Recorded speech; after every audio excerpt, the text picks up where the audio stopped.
Good evening and welcome to this week's episode of Coach's Corner. I am your host, Dwayne Dwyer. I go by the Mindset Coach. And as always, we look forward to these conversations that we're going to have. I think it's going to be good. I think it's going to be enlightening. I think we're going to share a lot of things on this evening, and I'm looking forward to the conversation. Listen, I want to thank you guys for being here, regardless of where you are, whether you're on YouTube, Instagram, whether you're on LinkedIn or whether you're on Facebook, it doesn't really matter. Just get comment section and just say hi. That way we can give you your flowers while you're here. We want to make sure that you know that we appreciate you being here. You can be anyplace else, but you chose to be here with us this evening, and we do not take that lightly. So that being said, let me give a warm, hearty welcome to the rebirth of Nick D, Miss Robin Brower, Crystal Everett, His Divine Appointment, Atlas Keys, the Key Realty, and Miss Adrian Artist as well, and anybody else out there. Again, get in the comment section. Let us know that you're here so that we can, celebrate you while you're being for being here. So that said, I want to go ahead and get started because I think we're going to cover a lot. And as we cover a lot, I think you guys are going to gain a lot. So I do not want to take that from you. So let's begin. Have you ever walked away from a conversation feeling confused, hurt, and somehow to blame, even though you know deep down you were the one who was wronged? If you've ever questioned your own memory, your feelings, or even your sanity after dealing with someone who just don't take responsibility, this episode is for you. That said, welcome to Coach's Corner. As you already know, my name is Dwayne Dwyer. I go by the Mindset Coach. And today we're pulling back the curtain on one of the most powerful and painful forms of manipulation. You'll discover exactly how this tactic works and why your level of awareness and consciousness can keep you stuck or finally set you free. We'll anchor everything in God's word. That said, by the end of this episode, you will have the clarity and spiritual tools you need to stop falling for manipulation and take your first real steps toward forward with with our Mindset Academy framework. So that said, let us begin. Now, as we get started, I want to kind of give you a little story, if you will. So you guys just kind of humor me for a second. I want you to pay close attention to the story. And I think you will really get a lot from that. So that said, couple, husband and wife, right? So the husband starts off this conversation like this: You spent it again, didn't you? I checked the account. $300 is gone, just like the last time. The wife, she quietly responds, I knew you'd react this way. I've been trying to talk to you about this for weeks. You never listen until it becomes a fight. The husband says, Don't do that. Don't make this about me not listening. This is about money, Sarah. The wife responds softly and calmly, I'm not making it about anything. I'm just saying, every time I try to come to you, you're either too busy or too tired. So, yes, I handle it. I had to. The husband responds, You had to. You had to spend $300 without telling me? That's not handling it, that's hiding it. The wife slowly responds with a slight pause before saying anything. I didn't hide it. I just didn't want another argument. You know how you get. I was protecting us. The husband says, Protecting us? From what? From me not knowing the truth about our own money? The wife quietly drops her head, eyes down. I just want peace, Marcus. That's all I've ever wanted, peace. The husband's voice slightly raises at this point and says, I just want honesty. Is that too much to ask? Then the wife, with no response, she just slowly takes a deep sigh. Now, before we really unpack what's happening in this room, I want to do a check, a pulse of this room, your pulse. You just heard Marcus and Sarah go back and forth. Something kind of felt off. That said, I want to put a poll out there. I want you to trust your gut and be honest. Who do you instinctively feel was the one being manipulated? The poll is now live. Cast your vote now. There are no wrong answers here. I'll give you guys a second to respond, and I am excited to see how you're going to respond in regards to this situation. The options are number one, type in the number one if you think that Marcus was the primary manipulator. Type in number two if you think Sarah was the primary manipulator. Type in number three if you think both were manipulating each other, and type in number four if you have no earthly idea but feel you need more information. So give you guys a hot second to give your responses because this is going to be good. This is really good. And thank you guys for, chiming in and giving your response. Great. Appreciate that. You guys are awesome. If no one told you that yet today, I want to be the first person to tell you. You guys are amazing. You guys are awesome. Keep them coming. Keep them coming. Give you guys a couple of more seconds to give your response. All right. I see you guys bringing them in. This is good. This is good. Keep them coming. Now, as we're getting ready to jump over on this conversation, I want you to look at these results. Isn't it interesting how differently we see the same situation? I am a bit surprised that we just didn't say Marcus was a primary manipulator. I'm gonna be honest with you. But it's okay. There's nothing wrong with that. When we look at how we view things differently, that's literally the power of perception. And manipulation tends to find its way to thrive within that gap. So that said, whatever you voted for, hold that thought because by the time we're done today, you may see the story in a whole new light. So, exactly is happening beneath the surface of this conversation. Let's talk about it a particular tactic, a tactic that we call DARVO. And I promise you, once you see it, you will never unsee it in yourself or others. Okay. So, that being said, we're going to talk DARVO. Now, the acronym DARVO was coined by a psychologist whose name, hold on, there we go. All right. Okay, I'm hands off. The acronym DARVO was coined by a psychologist named Dr. Jennifer Freed. Now, DARVO has a particular, it actually has a particular, it is actually an acronym. And that acronym, if we bring that up, there we go. We'll move Jennifer out the way. Okay. The acronym stands for deny, attack, reverse, victim, and offender. So, what does that really mean? Well, in all actuality, when we start looking at Darvo, it's like the Missy Elliott of conversation, right? What they do is they hear it, they flip the script, turn it around on you, and then make you the offender because they themselves become the victim. So, they first deny the offense, right? Then they attack you, reverse it, they become the victim and make you the offender. That's ultimately, in a nutshell, how Darvo works. Now, Darvo itself is a calculated manipulation tactic, and it is used by 72% of perpetrators when confronted, designed to make you doubt your reality and accept blame for someone else's wrongdoing. And conversely, with that, going along with that, gaslighting is the attempt of one person to override another's reality, said by Dr. Dervasula. Dervasula, yeah, I'm saying it like that. Okay. 72% of perpetrators use Darvo when confronted, leading to increased blame and psychological distress for victim. Now, let me give you a couple of situations here. I'm gonna give you like an infidelity example. So let's just say you've seen the messages, you've been talking to somebody else, and then that person will respond and say, "You're reading too much into it. We're just friends." Then next, they say, the same person says, "You're so insecure and controlling, you don't trust me." And then they'll also say, "I can't believe you went through my phone. You violated my privacy. I'm the one who should be upset." And the result is you end up apologizing for looking through their phone and them taking accountability for betrayal. Now, that's an example. It's a very plain Jane example, pardon the French, because there are a number of different things in there that we can, talk about. Yes, insecurity is in there. Yes, privacy is in there. All that other great stuff. That's a whole nother conversation. Okay. Another one is like a broken promise. You said you'd be home for dinner. Didn't show up. Oh, they respond, say, "I never said that." Then they turn around and say, "You're always nagging me. I can't do anything right."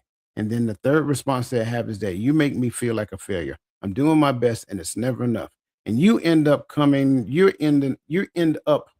confronting them instead of them apologizing for breaking their word. And then the last one is what we will call verbal abuse. So you yelled at me, called me names that hurt. Their response is, I didn't yell, you're exaggerating. Then they'll turn around and say, you're too sensitive, you can't handle anything. And then the third is that you pushed me to that point. You made me react that way.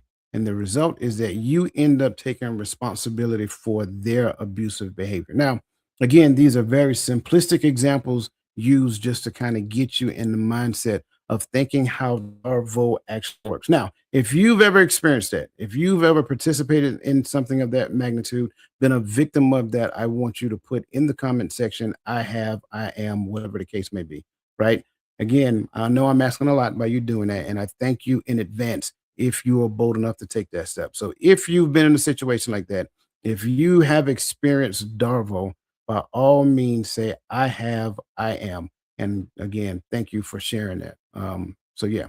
So as we can see, this is something that is probably more plentiful than we most have ever realized was going on. In fact, we just didn't realize it was going on. So just want to kind of put that out there. So as we continue along the path of this conversation, now that you understand what DARVO is, you have the um, Darvo. If you can bring the overlay back up, please, because there's one thing I wanted to point out. Because there are three stages of Darvo that I missed. Okay, um, hold on one second, y'all.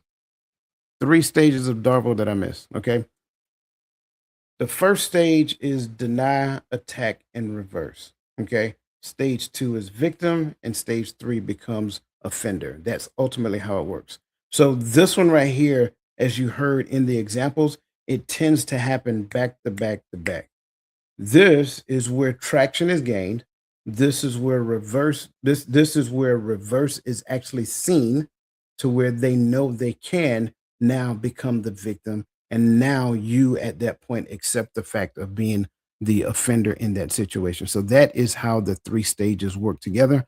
And again, it's just one of those awareness things. Now, for those of you who've experienced it, who either were the victim or the offender, a question that I would ask is like, how does it feel when someone denies your lived experience and what happens to your sense of self over time? And I can share from this perspective is almost like chopping down a tree, if you will, right? You know, you're not going to chop down that tree with one swing, but each chop at that tree gets it closer to falling. And so that's kind of like what happens in these scenarios, right? In these situations, it's like the more it happens to you, it's almost like you become smaller and smaller and smaller and smaller and smaller, ultimately getting to the point too where you have zero voice whatsoever in in that situation. Or ultimately it gets to the point to where it's like whatever they say, that's what I'm gonna go with. And it's like losing a sense of self to where, and this is the assumption that I had a sense of self prior to. So you end up losing a sense of self over time simply because at the end of the day, you feel like you're not an active participant in this relationship. Whatever it is I say, whatever it is I do, whatever it is that I comment on without this person's approval, without their knowledge, whatever the case may be, it literally makes me feel absent and obsolete. And so that said, I want everybody to kind of think in their mind, like, why do you think Darvo is so effective at making victims question their own sanity? And I think at the end of the day, when you really think into it, it almost puts you to the place to where it's like a very calculated. It's some people know it. I'll say it this way: some people know that this is a tactic. Some people are taught this tactic. Some people may have even gone as far as studying this tactic.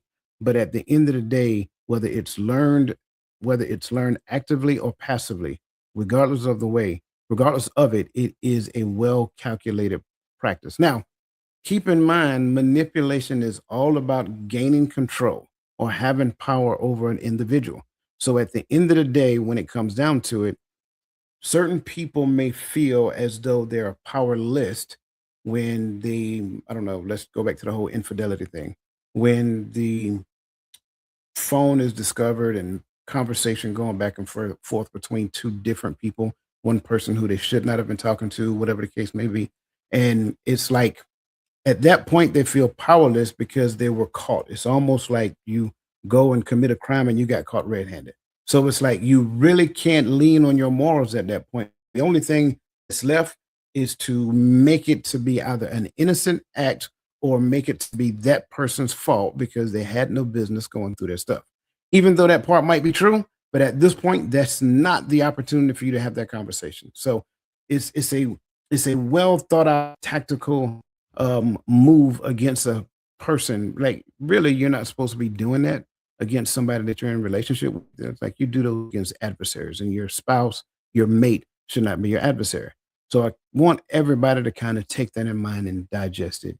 It's just like that goofy. I think everybody seen that movie called Gaslighting. I think that was the name of it. It's about a husband and a wife, and he was exercising, taking steroids, things of that nature, and it got to the point to where she became very small in that relationship. So now it's like we see that as being a thing in that movie, if you've ever seen it. And I think it's a Lifetime movie, if I'm being honest. You see that in a thing to where these people have gotten to the point to where the power dynamic in that relationship is so far off center that it's not even funny. So I just believe when we really stop and think about it, it brings a lot of things to question. Now, it's easy to see on one side of the equation being a victim. Why it's a bad thing? Why should another person not? I have to get the name of that movie and get it to you. I just can't remember right now, but the movie is about gaslighting. And I promise you, if you Google what is the name of the gaslighting movie, it'll pop right up. Um, but when you look at this thing, Darvo, when you look at the tactical ploy that is used against your mate, your partner to get a decisive advantage, kind of flipping the script on them, making it their fault because they either did a thing or discovered a thing or whatever that looks like, or, some type of emotional or psychological manipulation that is actually being employed. It's easy to come to an understanding that the victim is obviously the victim in that scenario. It's like, oh my God, what just happened? Like, I just simply went to you with a problem, and now the problem has become me. The problem has become all about me, what I'm doing, what I'm not doing, whatever that looks like. And it's frustrating. It's dangerous. But what if, and I ask this in as kind of a way that I can. What if it wasn't that way? What if self manipulation and false identity is really the problem? I want everybody to think about that. What does it mean to manipulate self? And what does it mean to take that manipulation and create a false identity? And so that takes me to talking point number two. Talking point number two is all about self manipulation and false identity when the abuser's voice becomes your own. Now, as you're seeing that, I'm imagining what you're thinking. You're imagining that you be in a relationship so long to where this person talks down to you, and then you adopt that and you start talking down to yourself, right? So that's a way of looking at it. But what if you have manipulated yourself to such a degree to create the false identity, and this person that's talking to you is only talking to you about what they see? So they're having objective conversation with you based upon the behavior that they've observed, and your response is to hold firm to your false identity based upon your own manipulative tactics. Is that a form of Darvo? What do you guys think? Do you believe that that's a form of Darvo? You have manipulated yourself to believe that you're this individual, but you have no evidence to support the fact that you're this individual. And the only thing your mate, your partner, your husband, your wife, or whatever is pointing out to you is what they're observing. Is that an example of Darvo? Waiting for you guys to respond. Yes or no? Yes, if one is manipulating. Um, well, I mean, if I am rejecting the observation, then that is manipulation, right? So yes, yes, yes, yes. Okay, got it. I'm not sure what the offender means there, but yes, that is absolutely a form of Darvo. And I think when we think about it, let's go back and think about what the world teaches. The world teaches positive affirmation, but they don't teach the root of it. I say again, the world teaches positive affirmations, but they don't teach the root of it. The root of a positive affirmation has to come to a properly formatted identity. Once I have a properly formatted identity, then positive affirmations can work. But at the end of the day, that's what I tell myself, not what I project out to you and try to get you to believe that I am without getting there yet. So if I'm using positive affirmations in that manner, it will work. But I can't make you believe that I'm somebody that my behavior is not convincing you that I am. So say my positive affirmations, but then listen to the feedback that I'm getting from somebody who's close to me because they are seeing behavior in real time. And if I humble myself just enough, I might be able to learn something about myself. And that right there is real time evidence that allows me to make some minor adjustments. So thank you guys for that. Um, so self manipulation is when you internalize manipulative tactics, denying your own flaws, rejecting feedback, seeking new audiences who accept your words over your actions. I want to say this again because I want you guys to imagine how many people in the world today, some you may even know, that actually do this. They manipulate themselves. They have these internalized manipulative tactics. They deny their flaws, they reject feedback, and then they move around and seek new audiences who are willing to accept their words over their own actions. I think that's one of the things that we see all the time, especially in the space of relationship. How do we get to the point in this world today to where we're in and out of relationship, one after the other, one after the other, one after the other? There has to be a version of self deception that is happening. We're not denying the fact that there are some people out there who are just bona fide manipulators. That's what they taught, that's what they learned growing up, and it is what it is. But let's be honest. Part of the reason why I can see a thing is because probably I used to do it or I became aware of it at an earlier point in time. Because in most cases, most people don't even know that they're being manipulated because the tactics are so good. Let that set in for a second. I can't call this person whatever new term they come up with this day. This person is gaslighting. This person is a narcissist. Whatever. Is it because I am so inclined to that behavior because they're unwilling to accept it from me? And because they're unwilling to accept it from me, now what I'm doing is I am projecting the blame on them because at the end of the day, I wasn't allowed to get my way in their presence. That's something for us to sit and chew on for a second. Carl Jung makes an amazing statement. Until you make the unconscious conscious, it will direct your life and you will call it fate. It is what it is. These are the cards that life dealt me. This is, you know, this is just where we grew up at. This is my environment.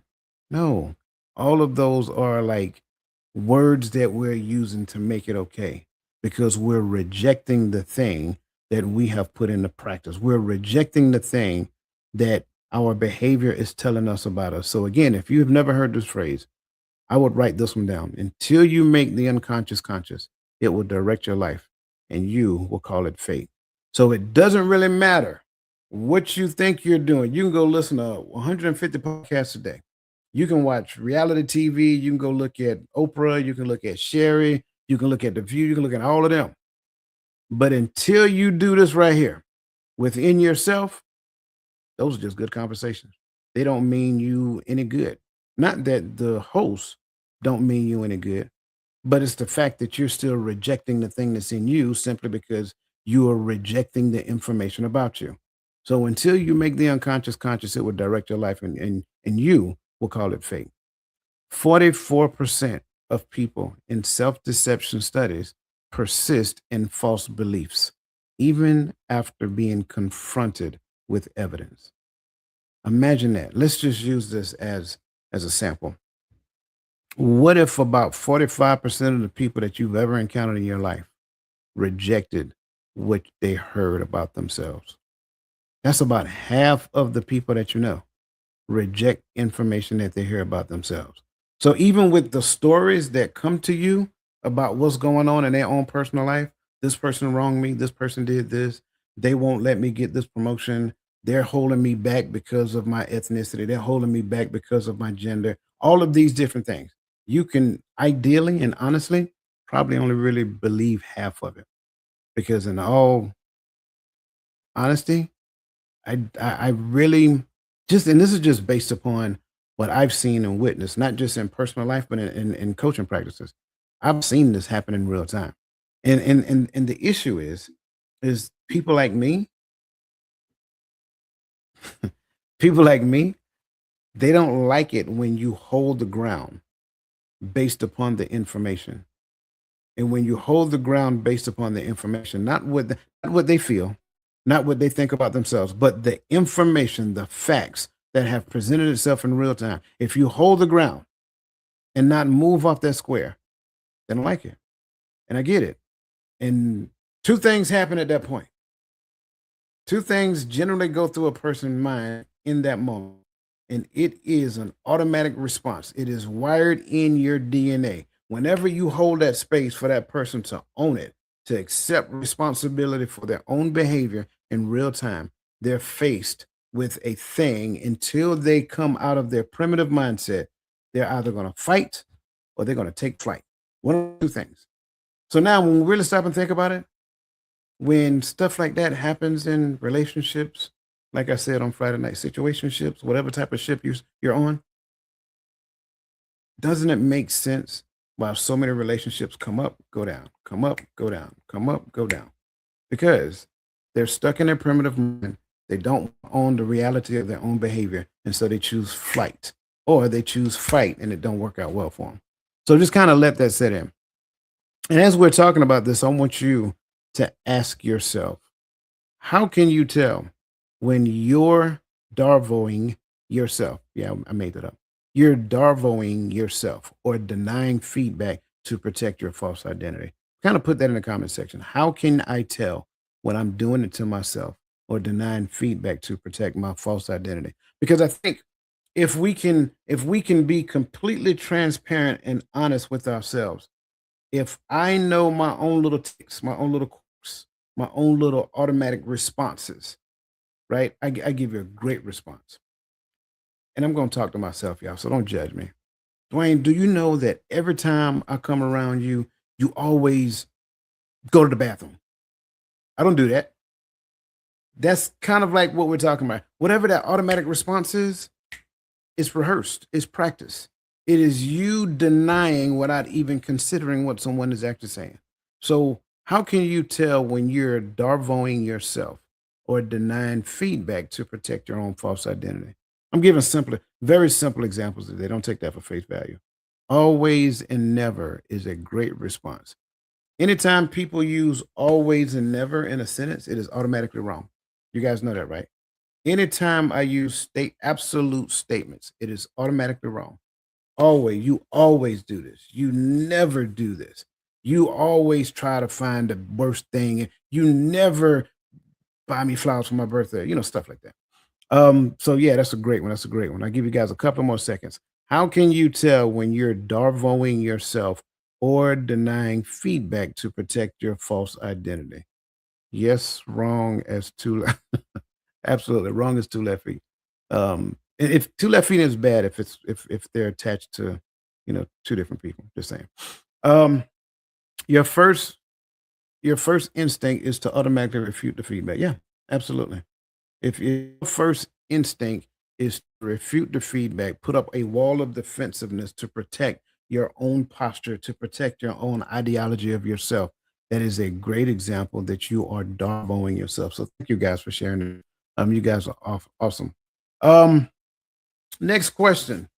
What does it take to break the cycle of self-deception and embrace authentic feedback? I'm going to start off by saying it takes humility, number one. Part of the reason is that, yeah, absolutely, you do lie to yourself.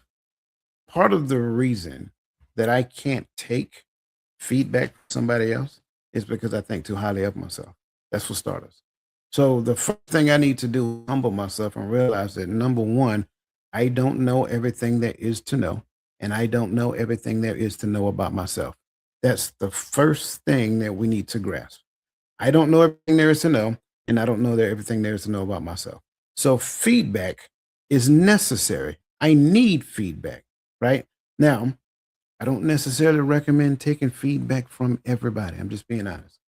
Do not, I say again, do not accept feedback from everybody because some people don't have the lens to give you the necessary feedback that you need. Now, that's a whole nother conversation, and that is outside of what we're talking about right now. All feedback is not wise feedback, it's not quality feedback. So, just want to kind of share that as we're talking about. I think on top of that, that said, I need to understand how to identify quality feedback. Again, if it comes out sounding like shaming, blaming, name calling, that's not quality feedback. I say again, if it comes out as shaming, blaming, name calling, that's not quality feedback. Now, let me go back and share with you how we got feedback in the Army. Because in the Army, our feedback came laced with some words, some adjectives, adverbs, and superlatives. It had a little spice on it too, but it was very quality feedback. I think we have told ourselves this lie that if a person adds some flavor to the gumbo when they're giving me feedback, then to reject the feedback. I wouldn't do that. I don't recommend that because you're rejecting the fact that if this person is adding a little flavor to the feedback, they're only expressing how your behavior is interacting with them. And if you can't take in response what you're dishing out, then it might be good that you stop dishing it out, right? Just accept the feedback. Accept the feedback, think about it, consider it, identify where you do it, identify the triggers that make you do it, and then make the necessary change according to feedback. Discover the path to make the right change, not just make a change, make the right change. That's important. Now, that said, I think it's time for our next poll, and I want you guys to really, really, really dig deep because I want to get personal, and I mean when I say that with love. I want to get personal here.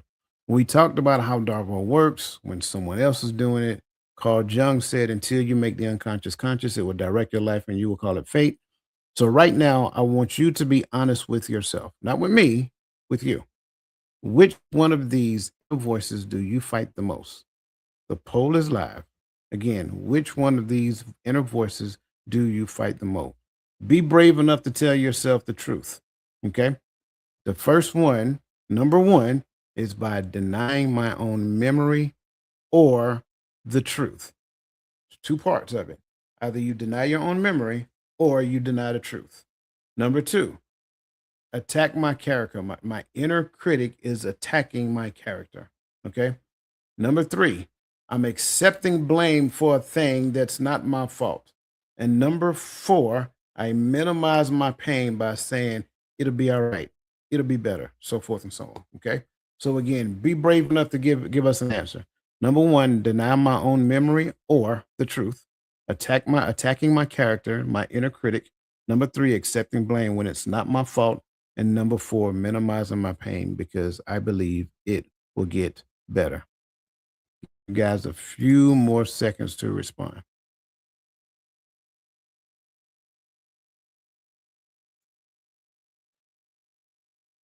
All right. Thank you guys. Thank you guys. Thank you guys for your response. Greatly appreciate them. You guys are awesome. I love it. I love it. Keep them coming.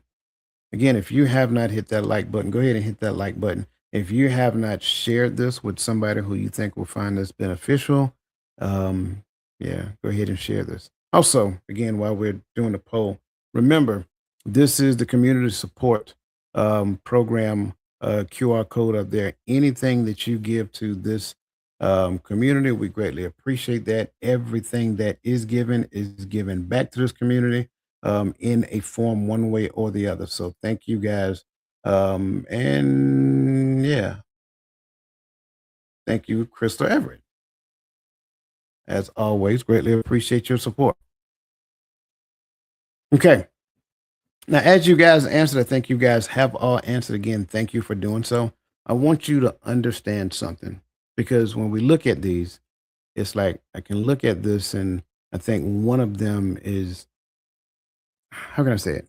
It feels like some of these answers are less wrong than the other. And I'll give you a perfect example. Denying my own memory sounds less wrong than denying the truth.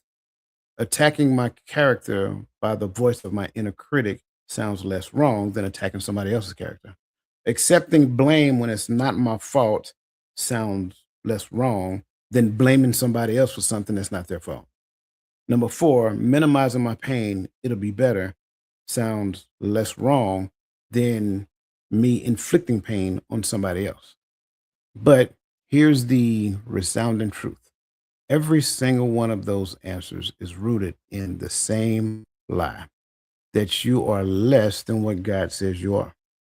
That voice, whether it denies, attacks, blame, or minimizes, is not your voice. It was handed to you.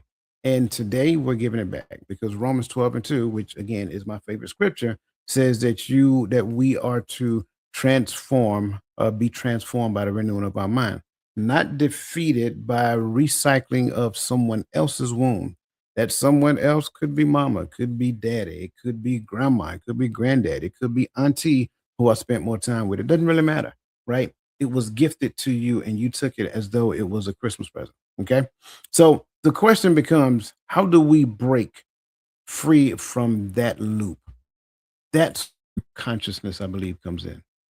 There's a level of awareness, a threshold, if you will, that once you cross it, manipulation loses its grip. Now, let's talk about the law of transformation and what it really takes to step into that version of yourself God called you to be, which takes us to talking point number 3, consciousness and awareness, the law of transformation. Now, manipulation thrives in the unknown when you're unconscious, right? Both in the abuser and the abuser. I say it again. Manipulation thrives in the unknown, in the unconscious, both in the abuser and the abused.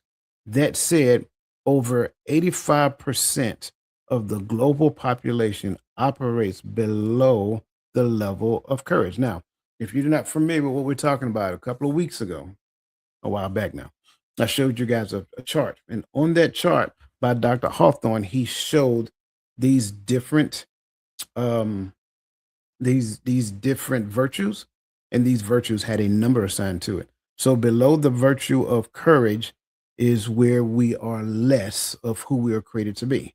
But once we get the 200 and above, now we start to getting into the person that we're created to be. We get to the point of thriving and all of that other great stuff. Based upon this study, 85% of the global population operates below the level of courage, making them more likely to fall into patterns of victimhood, manipulation, and self-doubt. Let that set in for a second. How many, how many people, to include ourselves, how many people do we know have been raised to such a degree to where we're not at the level of courage? We're below the level of courage. We're in the space of blaming, in the space of shaming, in the space of being a victim, thinking it's always somebody else's fault. It's always a different circumstance. These people won't let me be great, right? Doing this thing and they're doing this thing and it's affecting me. But yet I haven't done the most important thing that I need to do as it pertains to me. And that's taking ownership of my own life. So I think that's something that we all should consider because until we do that, I'm to always be below the threshold of courage, which means I don't have any other choice but to blame something or someone else. Now, that said, how can you raise your level of consciousness after years of manipulation? Not just manipulation coming from external to you, but manipulation that is happening internal to you. I say again, how can you raise your level of consciousness after years of manipulation? When we hear the word manipulation, we automatically think external when we're supposed to think internal first. When do I stop manipulating myself?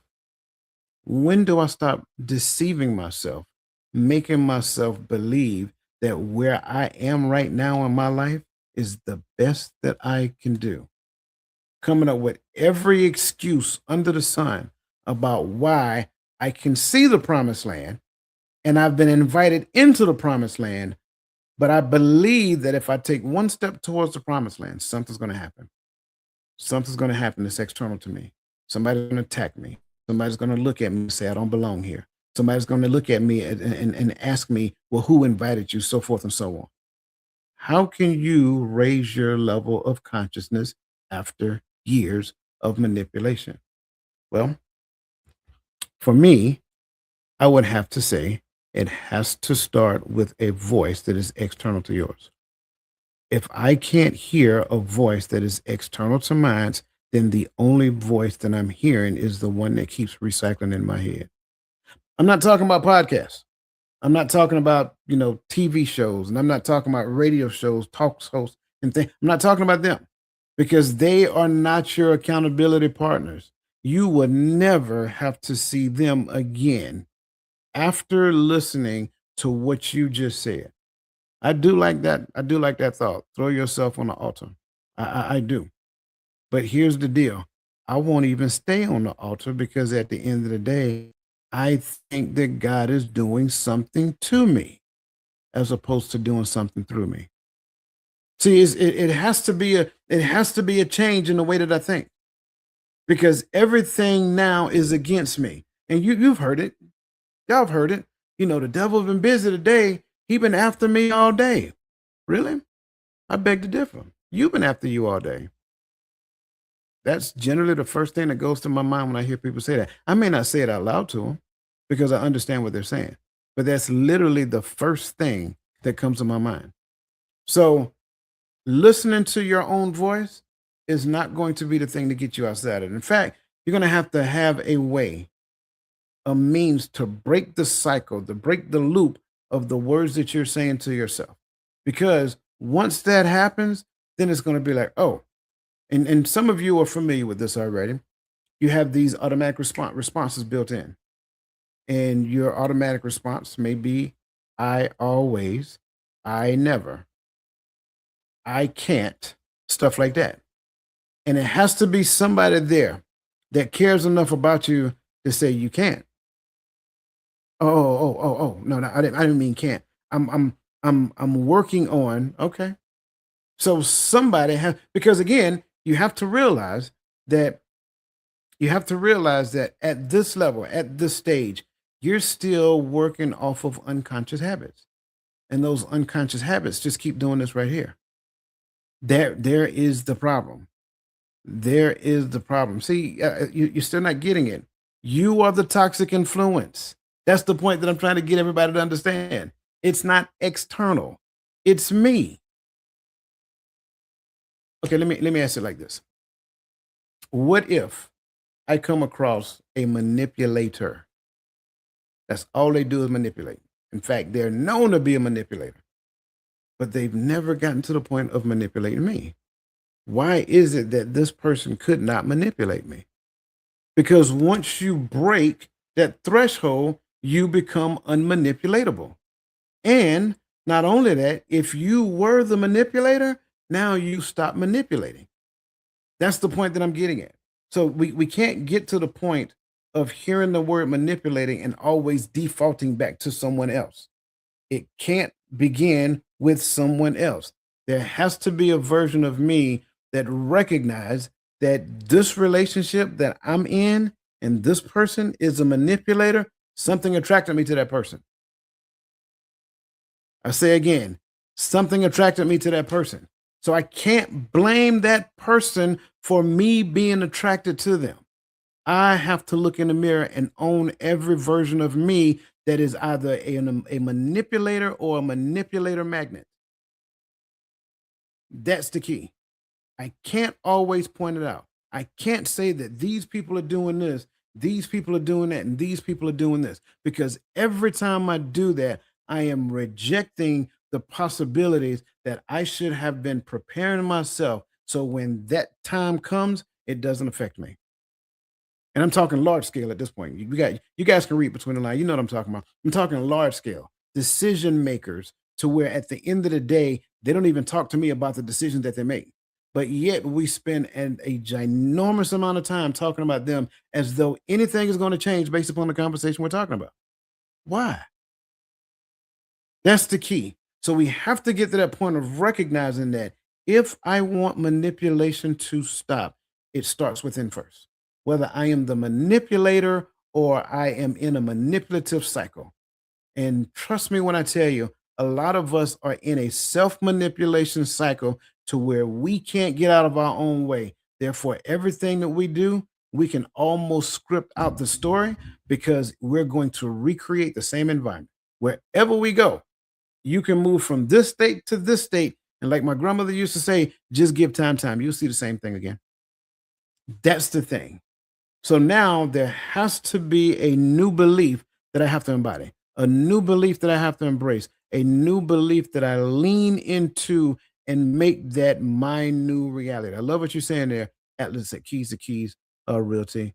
She put RAS, the reticular activating system.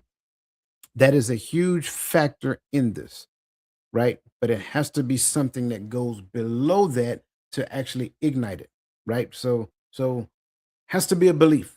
It has to be a belief. I think here's what I believe, and I say this, and I think I'm okay by saying this because I got a house full of people that are very smart and they believe it. So we can talk about this a little bit. This is what I believe. A lot of us say that we believe a thing, but we really don't believe the thing that we say that we believe because there's no evidence to support the thing that we say that we believe. Let that sit in for a second. We say that we believe a thing, but we don't have the relevant evidence to support the thing that we believe. I say that I love the Most High God, but yet my behavior doesn't reflect that because I'm cursing out the people at the grocery store because they put my eggs in with my bleach. Everybody know that's a no. That's a no go. You don't put the eggs in the same bag as the bleach. I made that up. I don't think nobody would ever do that, but I'm just saying. So you done cussed out the poor person at work. They were having a bad day, and you just made it worse. How can I say that I believe that I am a believer? I trust and love the Most High, but yet this is what I'm displaying. So there has to be a belief, a thing that I believe so deeply that it changes the way that I behave, not just internally, but externally. I can't do it externally until I do it internally, right?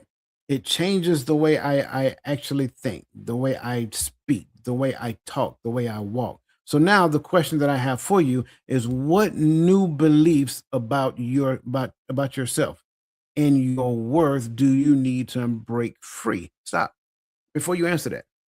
Do not dive back into the mundane positive affirmation statements, right? Do not dive back into that. We're talking real work here. We're talking real change because that stuff sounds good for media. I'm talking about what new beliefs about yourself and your worth do you need to embrace? Not want to embrace, not heard somebody else say it, so I'm going to say it too. What do you need to embrace to break free from? What is the thing that I'm tied to? Not person.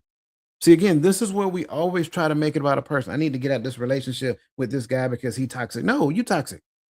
You just as toxic as he is. That's why you still around him, and vice versa. What new thing do you need to embrace about yourself?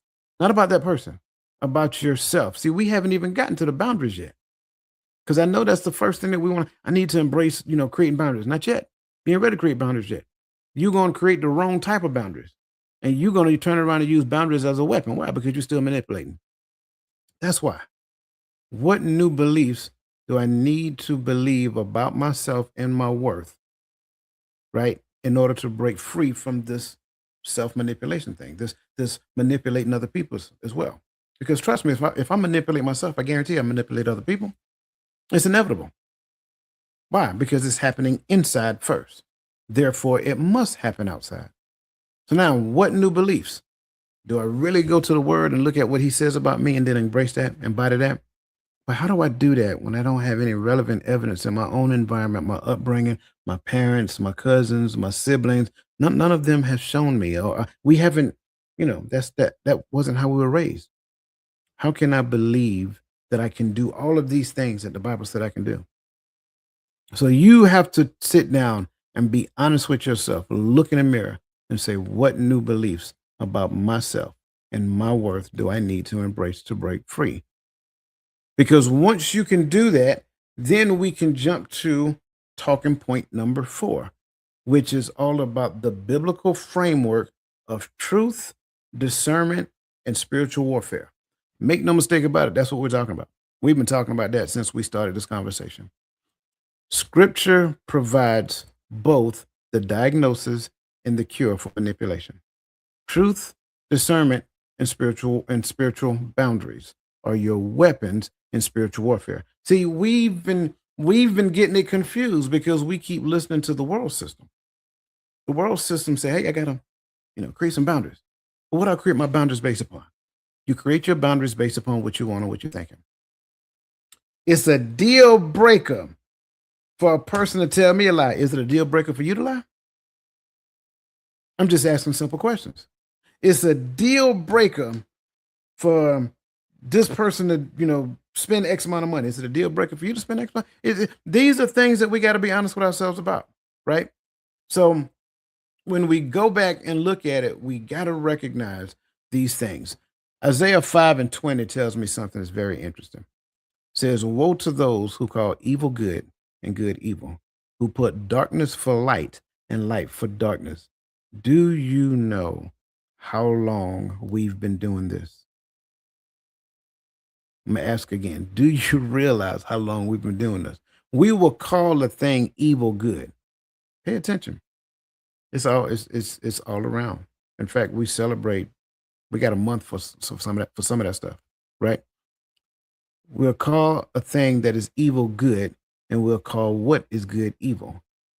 We will take the structure that the Most High has given to us and then demonize it and say, well, oh, that doesn't apply to this. It's a new day, it's a new age. That doesn't apply now. Why not? Principles are timeless. Principles permeate. They don't ever stop.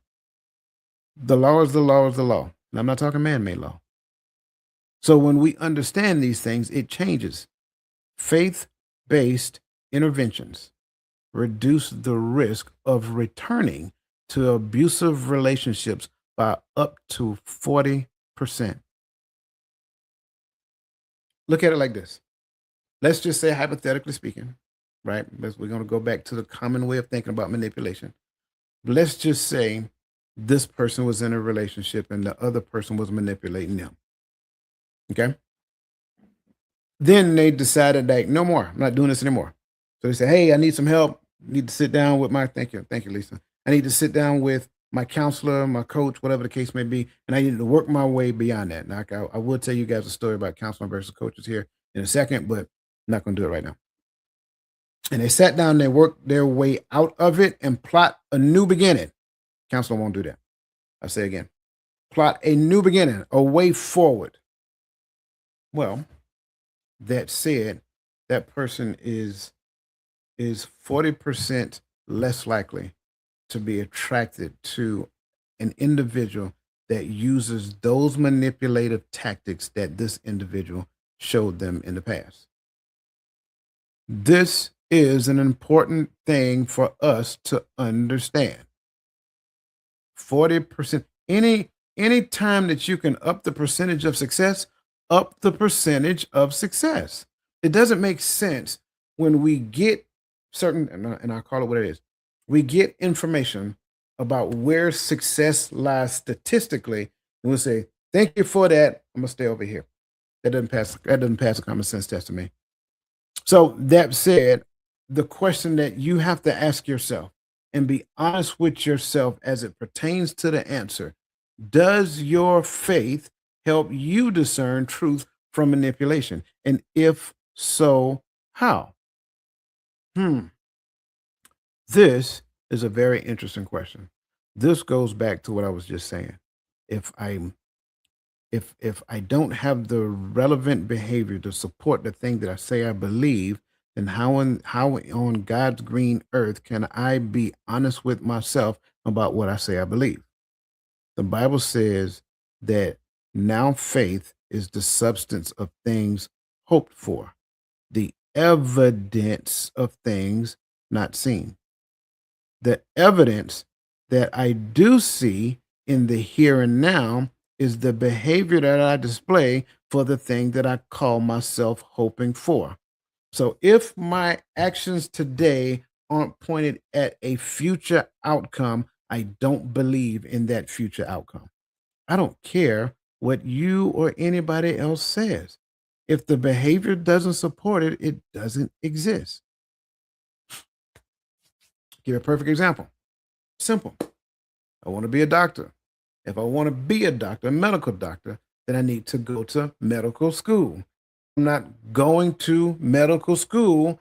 I don't really want to be a doctor. I'm just running my mouth and hoping I can get into a conversation where you guys think I'm a great person just simply because I want to help people.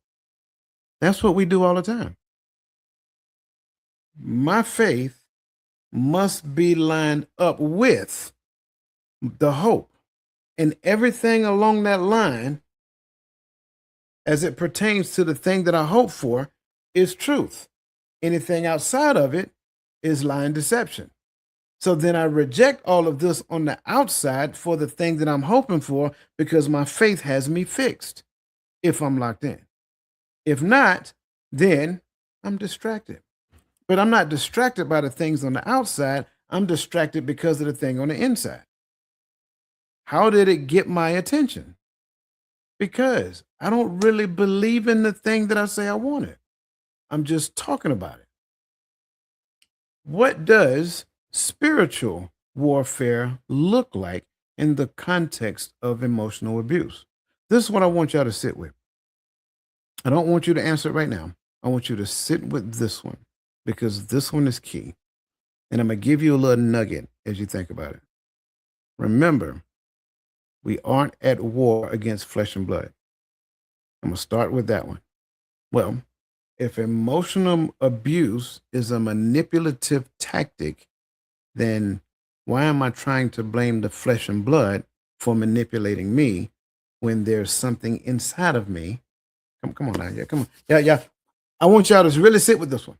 If you've ever been in a manipulative situation, whether you're the manipulator, and trust me, that's most of us because we manipulate ourselves all the time. Why do I say that? Because we call ourselves believers, and yet okay, you get it. Sit with this one. What does spiritual warfare look like in the context of emotional abuse? And I really want you to come up with an answer. I really want you to process this because when you really, really think into this and don't limit yourself to the surface level response that you'll get, you're about to learn something about yourself. I really do believe that. You're about to learn something that is deep rooted about you. What does spiritual warfare look like in the context of emotional abuse? Okay. That takes us to talking point number 5. Y'all bear with me for a few more minutes. I got some stuff I really need to give y'all. So we might go a little over tonight. I hope you guys don't mind. Okay. Talking point number 5, practical steps to reclaiming your reality. First and foremost, I want to share with you guys naming the pattern, setting boundaries, and seeking support are essential for healing and reclaiming your reality. I want to kind of make this make sense because sometimes when we see certain things, we change the context in our head. The word essential means no fail. It means it is a lifeline. It is a life support. It's like going to the hospital and then they have to intubate you. That intubator is the thing that is helping you breathe. It is a lifeline. That's what this is really telling you. Naming the pattern, setting the boundaries, and seeking support are essential for healing and reclaiming your reality.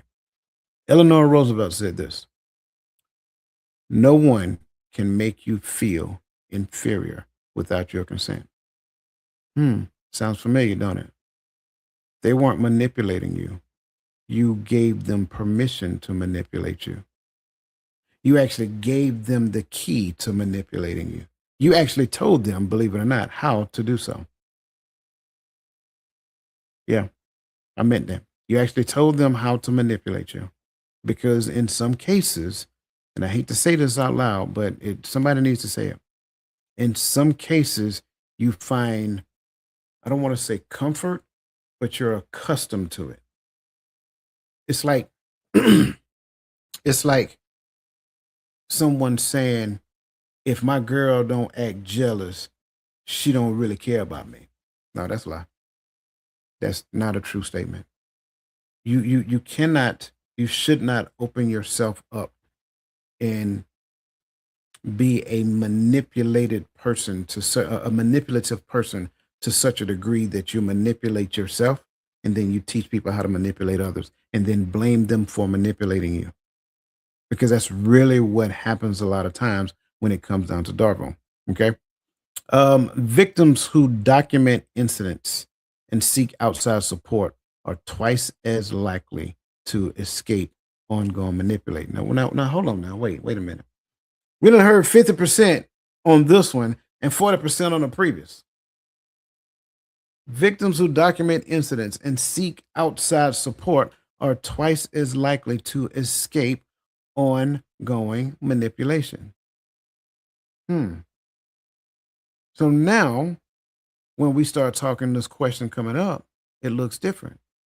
What boundaries can you set today to protect your reality? See, you don't set boundaries against people.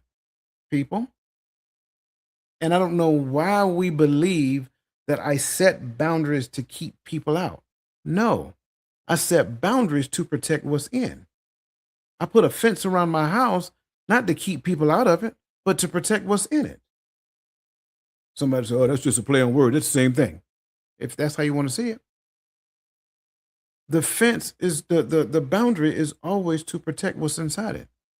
I need to know where my limits end. If not, I'm going to try to protect something that goes outside of my property line. Now I'm infringing on someone else's property. Once I start infringing on somebody else's property, now we have issues. I've just trespassed. And then that person is going to come to me and talk to me about crossing their line, crossing their boundary. And then I'm going to argue to defend it because it's mine, in my mind. So that's how this works. When we understand what boundaries are and we set boundaries according to the right metric, we never have to worry about being manipulated, and we never manipulate another person. We just let adults make decisions. And when adults make decisions, we are 100% okay with the decisions that they make. Now, if that's the case, then how can documenting your experiences help you resist being gaslit or DARVO'd? Okay. I think objectivity matters, because it's not that what I'm writing down helps me to remember what actually happened. What I'm writing down helps me to see how I processed it. I say it again. It's not that writing it down helps me to remember what actually happened. Writing it down helps me to see how I'm processing it. Are they doing a thing against me, or am I doing it to myself and blaming them for it? Because if I don't take the time to understand that, I'm going to keep doing the thing and blaming them for it. And I'm creating an environment of impossible success when it comes down to somebody that I am darvoing, even if I'm only darvoing myself. And I'm saying that as only, but it's real. We have to keep that in mind. And so what I promise you is that I did not want to let you get out of here without giving you some steps. And I think these steps are important. And I want to give you two types of steps, right? I want to give you one for the manipulator, right? And then one for the manipulated.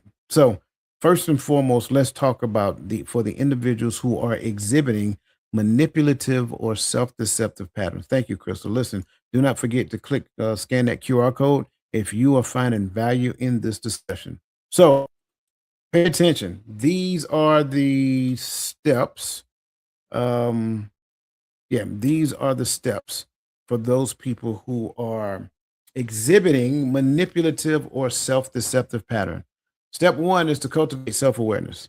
You keep a journal to track moments of denial, blame shifting, or self victimization. Notice patterns without shame. That's why I said you're not writing it down to remember, you're writing it down to see how you're processing it. Step number two is practice radical accountability. Use the four R's: recognize, reflect, repair, recommit, apologize sincerely, and make amends. Step three, interrupt the DARVO'd pattern. When you feel defensive, pause. Name the urge to deny or attack and choose a different response. Step number four, embrace self compassion. Speak to yourself as you would a friend. Challenge the belief that you must be perfect to be loved. Step number five, engage in transformative therapy. Seek professional support. CBT, cognitive behavioral therapy, schema therapy, or DBT, to address deep rooted patterns. Again, different techniques to do very similar things. Okay. Step number six, build accountability structures. Share your goals for change with a trusted friend, mentor, or support group. Okay. Again, these steps are for people who are exhibiting manipulative or self deceptive patterns. Now, next, we want to share the 6 steps for individuals affected by control and manipulation. That said, step number one, set and enforce boundaries. Use clear, non defensive language to state what you will and will not accept. Step number two, anchor in reality. This is huge. Keep a written record of incidents and your emotional responses. Seek validation from trusted friends or therapists. Let me say this: validation, I think some people kind of have mixed thoughts about. Validation is them not making you feel comfortable about the thing that you feel. It's just saying that it exists. It's just saying, yep, I can see that. That's all it is. I think we expect a little bit more than what it really is. Okay. Um, where did I leave off at? Anchor in reality. Okay. Reclaim your sense of self. Identify and challenge the belief that your worth depends on pleasing others. Practice self compassion and values clarification. Step number four, pursue trauma recovery. Engage in trauma focused therapy, CBT, DBT, or EMDR, and faith based support to heal and build resilience. Five, break free from people pleasing. Name the patterns, validate your need, practice saying no, and celebrate progress. And six, seek community support. Healing happens in community. Reach out to support groups, faith communities, and professional counselors. So, those were the things that I really wanted to give you guys for this evening. Here's the deal: bottom line up front, 80% of survivors benefit from therapies that include cognitive restructuring and emotional resilience building. Let that set in. 80%. Faith based interventions, I say again, faith based interventions reduce the risk of returning abusive relationships by 40%. And lastly, victims who document incidents and seek outside support are twice as likely to escape ongoing manipulation. Why does all of this matter? If, how can I say it? Anyone who's ever walked away from the conversation feeling small or more confused and burdened by guilt that was never yours to carry, you need to know this. You're not crazy and you're not in this alone. Manipulation at its finest, especially in the form of Darvo, is designed to shame and fear. But as you raise your awareness, embrace the truth, and step into courage, you begin to see through the fog. And once you do that, You can reclaim your power, set boundaries, and walk in the freedom that is your birthright in Christ. Now, I want to close by saying this because we've talked a lot. And again, thank you guys who've given to doing this conversation. If you find value in this conversation, by all means, share it with somebody who can benefit from this information. I believe that we have the best community on the planet. I really do believe that. I believe we have a group of people who care about each other. They're rooted in God's word, and they're not doing it for any self glorification or accolades that they really want. They're doing it because they believe that they're doing it as of service to the Lord. So if you are out there and you are looking for a community that is authentic, a community who genuinely cares, I invite you to join this community. Come back, and it's bigger than just podcasting. I think that's where a lot of people miss. I think a lot of people believe that our engagement ends at the screen. It does not. Our engagement goes deeper than that. We talk about the word of God. We share experiences. We provide support to one another. So I want to make sure I'm sharing that with you. That said, listen, you guys are awesome. I greatly appreciate your time, your energy, and your efforts. Greatly appreciate all your feedback. I know I didn't get a chance to call a lot of your comments off, but as you see, we had a lot to uncover, and we hit in about an hour and 15 minutes. So that said, listen, you guys have a phenomenal rest of your evening. And as always, let the best version of yourself be a blessing to somebody else. And we'll see you guys next week on Coach's Corner. Do your thing. Fresh out the house, got the beat on suicide as I ride up and down Martin Luther King Drive. Standing tall, looking down on the bloody boy, snitching all day. I look around on the